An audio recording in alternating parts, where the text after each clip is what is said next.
Everyone, welcome back to paramedical study point. I am Pooja Meena और आज मैं आप लोगों के लिए एक नया टॉपिक लेके आई हूँ। वो है ABO grouping bye slide method. अगर आप मेरे चैनल पे पहली बार आए हो, अगर आपको मेरी वीडियोस अच्छी लगती है तो प्लीज़ मेरे चैनल को सब्सक्राइब करें और साथ में आप हमें इंस्टाग्राम पे भी फॉलो कर सकते हो, जिसका हैंडल मैंने यहाँ पे मेंशन कर दिया है। एंड अब स्टार्ट करते हैं वीडियो को। ठीक है, देखो वैसे तो मैं डायरेक्टली आपको एबीओ ग्रुपिंग पढ़ा रही हूँ। ठीक है, एबीओ ब्लड ग्रुप हम बाद में समझेंगे, सिर्फ आज हम ग्रुपिंग के बारे में डिस्कशन करेंगे। सबसे पहले इसके प्रिंसिपल को समझते हैं। वैसे तो आप लोगों को पता होगा कि एबीओ ब्लड ग्रुप्स कौन कौन से होते हैं। ए होता है, बी होता है, ए बी होता है, ओ होता है। वो बात करें ब्लड ग्रुप्स की, तो यहाँ हम बात करने वाले ब्लड ग्रुपिंग्स की।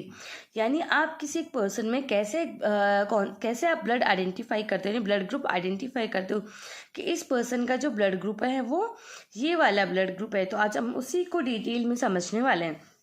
अब सबसे पहले बात कर लेते हैं इसके प्रिंसिपल की। देखो प्रिंसिपल इसका बेसिकली एक ही चीज़ पे बेस्ड होता है, जो कि मैंने हाईलाइटेड किया हुआ यहाँ पे एग्लूटिनेशन के बारे में। अब आप लोगों को पता होगा कि एग्लूटिनेशन क्या होता है। देखो सिंपल फॉर्म में मैं आपको समझाती हूँ। जब प्लेन वाइल में अगर आप ब्लड कलेक्शन कर लेते हो, एग्जाम्पल की फॉर्म में समझने के लिए, कि प्लेन वाइल में अगर आपने ब्लड कलेक्ट कर लिया तो क्या होगा, आपको पता है कि शॉर्ट टाइम के बाद में प्लेन वाइल में कोई भी एंटीकोगुलेंट प्रेजेंट नहीं होता है। तो ये जो ब्लड सैंपल होता है वो धीरे धीरे क्या होने लग जाता है, क्लोट होने लग जाता है, उसकी क्लम्पिंग होने लग जाती है।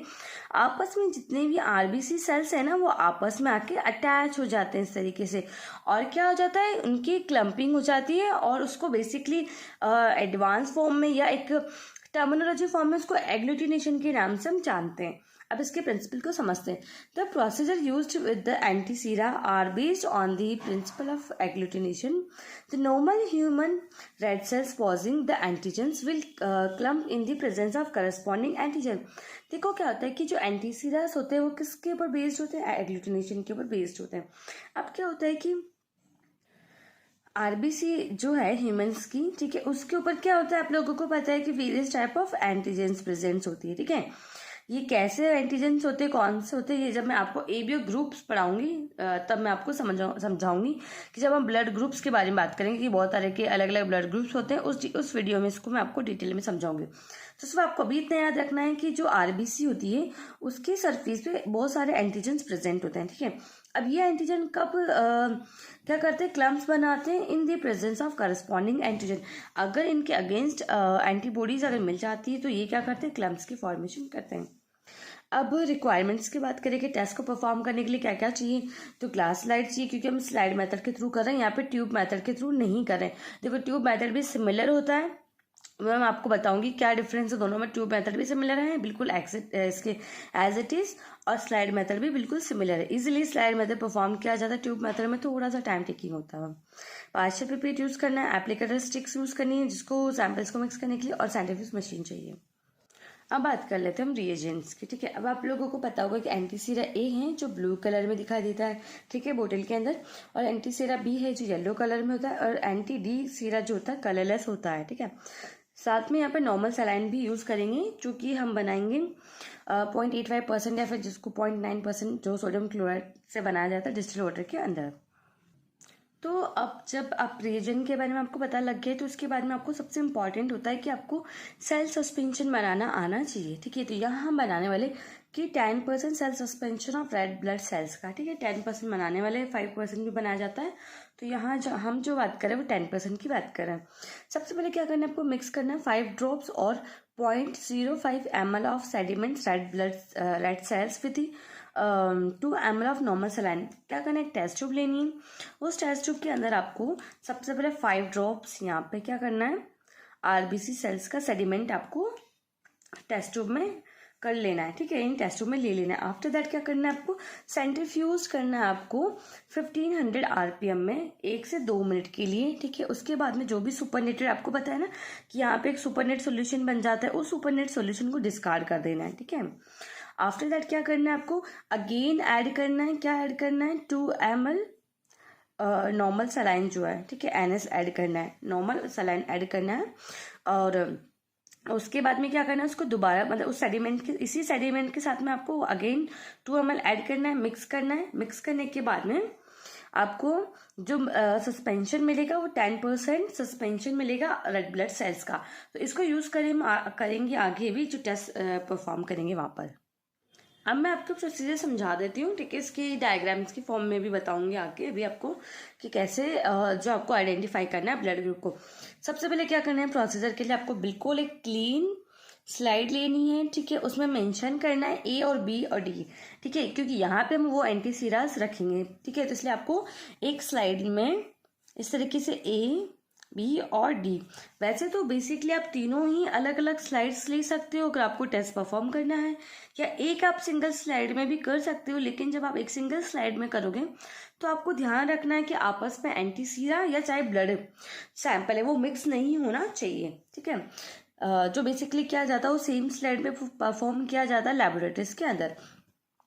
उसके बाद में सबसे पहले क्या करना है कि add 1 drop of anti A serum on the label ए में आपको सबसे पहले ए को ऐड करना है, जो ब्लू कलर का था उसको ऐड करना है। After that anti B serum को ऐड करना है जो येलो कलर का था, and 1 drop of anti D आपको डी वाले स्पेस में ऐड करना है, ठीक है। By using a partial pipette, ठीक है, पार्शियल पिपेट की हेल्प से 1 ड्रॉप आपको ऐड करना है। किसकी करना है, सेल सस्पेंशन की जो हमने बनाई थी, ठीक है, without touching each other antisera और touching the each other red blood sales. यहाँ पे आपने क्या करा, ये तो पहले एंटीसीरास रख दिए, अब क्या करा, जब ब्लू वाला है ए तो वहां पे ब्लड सैंपल रख दिया, इसमें ब्लड सैंपल कर दिया, इसमें ब्लड सैंपल को कर दिया, यानी एक एक ड्रॉप आपने ब्लड सैंपल वहां पे कर दिया। आफ्टर दैट क्या करना है, with A separate applicator stick, सबको मिक्स करने के लिए सेपरेट एप्लीकेटर स्टिक्स लेनी। इस तरीके से जब आप मिक्सिंग करेंगे रोटेशन की फॉर्म में तो सबके लिए अलग अलग एप्लीकेटर स्टिक्स लेनी है, ठीक है। Each mix cells and serum mixture, जिसको क्या करेंगे, सेल्स और सीरम का जो मिक्सचर है उसको मिक्स करा जाएगा, ठीक है। Tilt the slide back and the forth and observe the agglutination. आपको क्या करना है, स्लाइड को इस तरीके से स्लाइड कंसीडर करो, इसको लेना है एंड इस तरीके से आपको हल्के हाथों से रोटेट करना है, ताकि अच्छे से रोटेट होने के बाद में अगर एग्लूटिनेशन वहाँ पे फॉर्म होता है तो आपको इजीली ऑब्जर्व हो जाएगा। अगर एग्लूटिनेशन वहाँ पे फॉर्म नहीं होता है तो भी आपको पता लग जाएगा। अब सबसे इम्पोर्टेंट कि test that show no agglutination with 2 minutes are consider to be the negative. अगर 2 मिनट में एग्लूटिनेशन नहीं आता है तो उसको नेगेटिव कंसिडर किया जाएगा। अब इसको चार्ट की फॉर्म में समझते हैं। अब आपको मैं डिटेल में बताती हूँ कि कैसे आप पता कर सकते हो, आपको कैसे समझ में आएगा। ये anti A, anti B, anti D और यहाँ पे ब्लड टाइप्स की हम बात करेंगे। इस तरीके से इसको एक स्लाइड कंसिडर करो आप, ठीक है, कि एक सिंगल स्लाइड में एक टेस्ट परफॉर्म करने वाले हैं यहाँ पे हम। अब सबसे इंपॉर्टेंट चीज मैं आपको बता दूं, आरबीसी की सरफेस पे क्या होता है, आरबीसी की जो सरफेस होती है उसमें बेसिकली बहुत तरह के एंटीजन होते हैं। हम सिर्फ बात करने वाले 3 एंटीजन के बारे में। ये एक आरबीसी है, ठीक है, ये आरबीसी सेल है।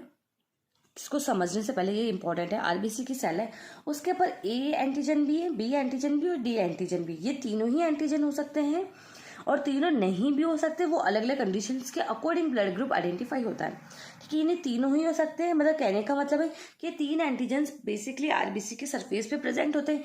इनकी करस्पॉन्डिंग एंटीबॉडीज जो होती है प्लाज्मा में प्रेजेंट होती है, जो पर्सन होता है उसके प्लाज्मा में इन तीनों की करस्पॉन्डिंग जो होती है एंटीबॉडीज प्रेजेंट होती है। तो इसी तरीके से हम यहाँ पे आइडेंटिफाई करने वाले, और इन्हीं के बेसिस पे क्या होता है, ब्लड ग्रुप्स आइडेंटिफाई होते हैं।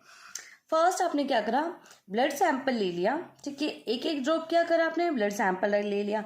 आफ्टर दैट उस एक ड्रॉप में ब्लड सैंपल लेने के बाद में उसमें एंटी ए डाल दिया यहाँ पे, ठीक है, इसमें एंटी बी डाल दिया और इसमें एंटी डी डाल दिया, ठीक है। अब क्या हुआ, जैसे आपने एंटी बी तीनों ही डाल दिया, आपने स्लाइड से स्टिक से मिक्स कर दिया। इस तरीके से सबको अलग अलग स्टिक से एप्लीकेटर से मिक्स कर दिया, अलग अलग स्टिक्स यूज करेंगे। मिक्स करने के बाद में आपने जरा सा उसको स्लाइड को ऐसे ऐसे रोटेट किया। रोटेट करने के बाद में क्या हुआ, इन दोनों में कोई भी क्लम्पिंग फॉर्मेशन नहीं हुई, यानी इसमें भी कोई क्लम्पिंग फॉर्मेशन नहीं हुई, इसमें भी कोई क्लम्पिंग फॉर्मेशन नहीं हुई, लेकिन इसमें क्लम्पिंग फॉर्मेशन हो गई। यानी यहाँ पे जो आरबीसी है वहां पे क्या हो गया, एग्लूटिनेशन हो गया उन आरबीसी का। तो क्या हुआ, देखो समझते हैं। अब क्या होता है कि आपको पता है ये जो पर्सन था जिसका ग्रुप हम बताने वाले, ये जो पर्सन था इसके आरबीसी के सरफेस पे कौन कौन सा एंटीजन प्रेजेंट नहीं है, ए भी नहीं है, ठीक है, और बी भी नहीं है। कौन सा एंटीजन प्रेजेंट है, डी एंटीजन इसकी सरफेस पर प्रेजेंट है। इसीलिए क्या हो गया, डी एंटीजन के साथ में जो एंटी डी क्या होती है, एक्चुअली एंटीबॉडीज होती है। ये एंटी डी जैसे ही हमने यहाँ पे ऐड की तो वो क्या होगा, उसमें क्लम्पिंग हो गई है। और सब क्या होगा, जब क्लम्पिंग होगी तो इसके प्लाज्मा में दोनों एंटीबॉडीज प्रेजेंट है, एंटी ए भी प्रेजेंट और एंटी बी भी प्रेजेंट है।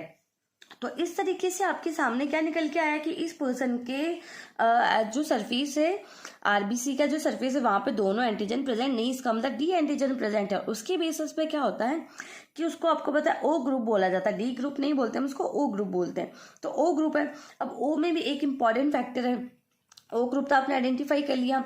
अब कैसे, अब ओ ग्रुप के यहाँ पे क्या होता है कि डी जो एंटीजन है, जैसे मैंने आपको स्टार्टिंग में बताया कि डी एंटीजन जो है वो प्रेजेंट है। अगर मान लो ये डी एंटीजन भी प्रेजेंट नहीं होता तो क्या होता है, ओ नेगेटिव हो जाता। ठीक है, ए बी तो नहीं है लेकिन डी प्रेजेंट है हमारे पास में। ठीक है, तो इसलिए ये क्या हो गया, ओ पॉजिटिव हो गया। अब सिमिलर केस देखते हैं यहाँ पे कि ए सेम आपने क्या करा, 3 जगह ब्लड ग्रुप रख दिया। ठीक है, सेम पेशेंट का करना है, anti A anti B anti D डाल दिया, तीनों में क्लम्पिंग नहीं हुई। इसका मतलब ये जो पर्सन है इसके सरफेस पे कोई भी एंटीजन प्रेजेंट नहीं है, इसके आरबीसी के सरफेस पे कोई भी एंटीजन प्रेजेंट नहीं, ए भी नहीं है, बी भी नहीं है, डी भी नहीं है, उसके अलावा बाकी और हो सकते हैं। ठीक है, तो इसके सीरम में क्या होगा, या सॉरी इसके प्लाज्मा में क्या होगा, तीनों ही एंटीबॉडीज प्रेजेंट है, ए भी एंटीबॉडी प्रेजेंट है, बी भी प्रेजेंट है और डी भी प्रेजेंट है। इसीलिए यहाँ पे ये क्या शो करता है, ओ नेगेटिव ग्रुपिंग शो करता है। ठीक है, अब नेक्स्ट बात करते हैं यहाँ पे कि आपने क्या करा, सेम सिमिलर पेशेंट एक पेशेंट का तीनों जगह ब्लड ड्रॉप आपने रख दिया। आफ्टर ए बी और एंटी डी आपने ऐड कर दिया। करने के बाद में क्या हुआ, जो ए ग्रुप था, मतलब ए वाला जहाँ पे एंटी ए डाला था उसमें क्लम्पिंग की फॉर्मेशन हो गई, बी में कोई फॉर्मेशन नहीं हुई है, और क्या बोलते हैं डी में भी फॉर्मेशन हो गई, यानी क्लम्प्स की फॉर्मेशन हो गई। तो इससे क्या होता है कि उस पेशेंट के या उस पर्सन के जो आरबीसी की सरफेस है उसमें कौन कौन से एंटीजन प्रेजेंट है, ए एंटीजन प्रेजेंट है, साथ में डी एंटीजन प्रेजेंट है। तो इसीलिए क्या होगा, और बी एंटीजन वहां पे प्रेजेंट नहीं है, इसलिए क्या हो गया, वहां पे उसका जो ग्रुप है, देखो डी क्या आइडेंटिफाई करता है, आपको मैं बता दूं, डी एंटीजन आइडेंटिफाई करता है आपका पॉजिटिव और नेगेटिव को बताता है, बस कि जो पर्सन का ग्रुप है वो पॉजिटिव है या नेगेटिव है, वो सिर्फ डी बताता है। बाकी अगर सिर्फ ए और बी ही है और डी नहीं है, इसका मतलब वो नेगेटिव है। इसलिए अगर इन दोनों में क्लम्पिंग हो रही है, इसका मतलब ए पॉजिटिव है। अब देखो, इसमें क्लम्पिंग है लेकिन इसमें क्लम्पिंग नहीं है, इसका मतलब वो ए नेगेटिव है। ठीक है, अब यहाँ बात करते हैं अपन बी की। तो यहाँ पे भी आपने क्या करा, एक ही पेशेंट का ब्लड यहाँ पे 3 जगह आपने ड्रॉप कर दिया है, एंटी ए ऐड कर दिया, एंटी बी कर दिया, एंटी डी कर दिया। अब क्या हो गया, एंड बी वाले में क्लम्पिंग हो गई और इसमें भी क्लम्पिंग हो गई डी वाले में, इसका मतलब उसका जो ग्रुप है वो कौन सा ग्रुप हो गया, ए बी पॉजिटिव हो गया। नेक्स्ट सिमिलर बात करते हैं हम यहाँ पे कि जो पर्सन है उसके अंदर क्या हो गया कि इसमें क्लम्पिंग नहीं हुई, इसमें क्लम्पिंग हो गई, लेकिन इसमें भी क्लम्पिंग नहीं हुई, इसमें एग्लूटिनेशन नहीं बना है, इसका मतलब उसका क्या हो गया, ग्रुप बी नेगेटिव हो गया है। अब बात करते हैं यहाँ पे कि है ना, उसका जो ब्लड ग्रुप है, सॉरी उस यहाँ पे एंटी ए में भी क्लम्पिंग होगी, एंटी बी में भी क्लम्पिंग होगी और डी में भी क्लम्पिंग होगी। इसका मतलब जो पर्सन है उसका जो ग्रुप है वो कौन सा हो गया, ए बी पॉजिटिव हो गया। अब लास्ट बात करते हैं हम यहाँ पे कि जो इसमें ए में क्लम्पिंग होगी, बी में क्लम्पिंग होगी, लेकिन डी में क्लम्पिंग नहीं हुई है, दैट मीन द पर्सन का जो ग्रुप है वो कौन सा हो गया, ए बी नेगेटिव हो गया। तो इस तरीके से आप बता सकते हो कि जो कौन सा पर्सन है उसमें कौन सा ब्लड ग्रुप है। यानी डी सिर्फ आपको इतना बताता है, जो डी ब्लड ग्रुपिंग है वो सिर्फ आपको इतना बताता है कि जो पर्सन का ग्रुप है वो पॉजिटिव है या नेगेटिव है। ठीक है, ए बी उसके बताते हैं कि अगर ए सिंपल अकेला आया है तो वो ए पॉजिटिव है, साथ में डी भी अगर उसके आ गया तो ए बी पॉजिटिव हो जाता है, अगर डी नहीं आया तो ए बी नेगेटिव हो जाता है। अगर मान लो बी है और बी में डी भी पॉजिटिव है तो इसका मतलब ए बी बी पॉजिटिव है। तो इसी तरीके से आपको बताता है सेम। और ए बी पॉजिटिव में क्या होता है, तीनों में क्लम्पिंग होती है, तीनों ही एंटीजन प्रेजेंट है। तो इस तरीके से आप सभी ब्लड ग्रुप्स को आइडेंटिफाई कर सकते हो। आई होप आपको समझ में आया होगा। तो आप लोगों को पता है कि ब्लड ग्रुपिंग क्यों की जाती है। अगर हम किसी भी पेशेंट के अंदर कोई भी ब्लड ट्रांसफ्यूजन करते हैं तो उससे पहले उसका ग्रुप आइडेंटिफाई करना बहुत ज़्यादा ज़रूरी होता है, ताकि कोई भी जो ट्रांसफ्यूजन रिएक्शंस होती है वो रिएक्शन प्रोसीड्स ना हो और जो पेशेंट है वो उससे सफ़र ना करे, इसलिए सबसे इंपॉर्टेंट होता है पहले की ब्लड ग्रुपिंग आइडेंटिफाई करना। ठीक है, एंड ये मैंने आपको डिटेल में समझा दिया कि किस तरीके से आपको ब्लड ग्रुप आइडेंटिफाई करना। आई होप आप लोगों को वीडियो अच्छा लगा होगा। अगर आपको मेरी वीडियो अच्छी लगती है तो प्लीज़ आप मेरे चैनल को सब्सक्राइब करें एंड वीडियो को लाइक करें, और आप डेफिनेटली अपने फ्रेंड्स के साथ में मेरा चैनल शेयर कर सकते हो। एंड आप हमें इंस्टाग्राम पर भी फॉलो कर सकते हो, उसका लिंक मैंने आपको स्टार्टिंग में दे दिया था। एंड मैं बाकी सारा जो डिस्क्रिप्शन में आपके लिए यहाँ पर प्रोवाइड कर दूंगी कि मैं कौन सा ट्राइपॉड वगैरह यूज़ करती हूँ, सारी डिटेल में आपको मेरे वीडियोस में मिल जाएगी। So thank you so much watching this video.